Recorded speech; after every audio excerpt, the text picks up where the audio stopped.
சேமித்து வைப்பதற்கு, சேகரிப்பதற்கு, உருவாக்குவதற்கு அநேகமாக இல்லை என்றால் எதற்காக இந்த அரசியல் செயல்படுகிறது, யாருக்காக செயல்படுகிறது என்பதை நாம் நம்மை நாமே கேட்டுக்கொள்ள வேண்டிய இடத்தில் இருக்கிறோம்.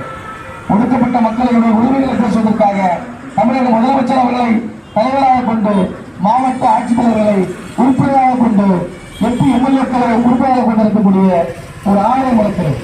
அந்த ஆணையம் கடந்த 5 ஆண்டு காலத்தில் 3 முறை மட்டும்தான் கூடியிருக்கிறது என்பது வேதனை நோக்கம். அதற்கு முன்பு எடப்பாடி ஆட்சியிலே அந்த ஆணையம் அதுவும் இருக்கக்கூடிய விதியை எப்படி கையாள வேண்டும் என்பதற்காகத்தான். ஆணவ கொலைகளுக்கு எதிராக உடனே சிறப்பு தனிச்சட்டம் இயற்ற வேண்டும்.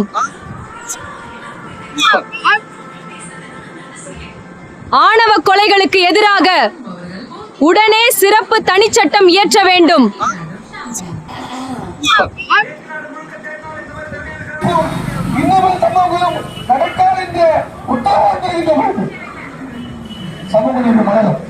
அதற்கு அரசியல் கேள்விகளுக்கு பதிலளிக்கிறார் என்றால் அரவிந்த் அரசியலுக்கு பதில் இல்லை என்பதுதான் நம்முடைய வேதனையுடைய வெளிப்பாடு.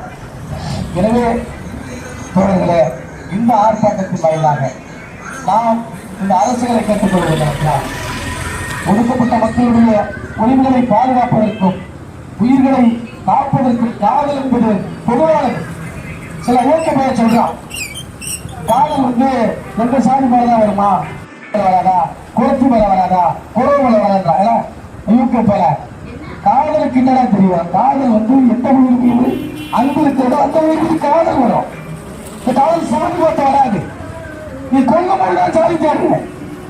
அதே ஒரு ஆண் ஒரு ஆதிக்க சாதி பெண்ணை காதலிக்கின்ற போதுதான் சாதி வெளிவருகிறது.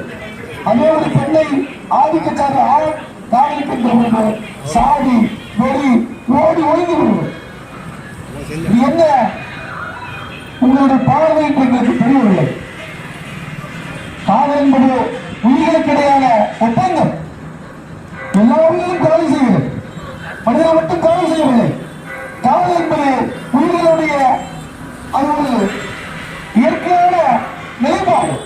அந்த காதல் இந்த நாளுக்குள் தான் வரும், இந்த நாளுக்குள் வராது என்று யாரும் சொல்ல முடியாது. ஒரு ஆண் ஒரு பெண்ணின் மீது காதல் கொள்வதும், ஒரு பெண் ஒரு ஆண் மீது காதல் கொள்வதும் மட்டுமல்ல காதல். ஆனால் இங்கு சட்டம் இருக்கிறது. ஒரு ஆண் ஆணை காதலிக்கலாம், ஒரு பெண் பெண்ணை காதலிக்கலாம் என்ற சட்டமெல்லாம் வந்துவிட்டது இந்த நாட்டிலே.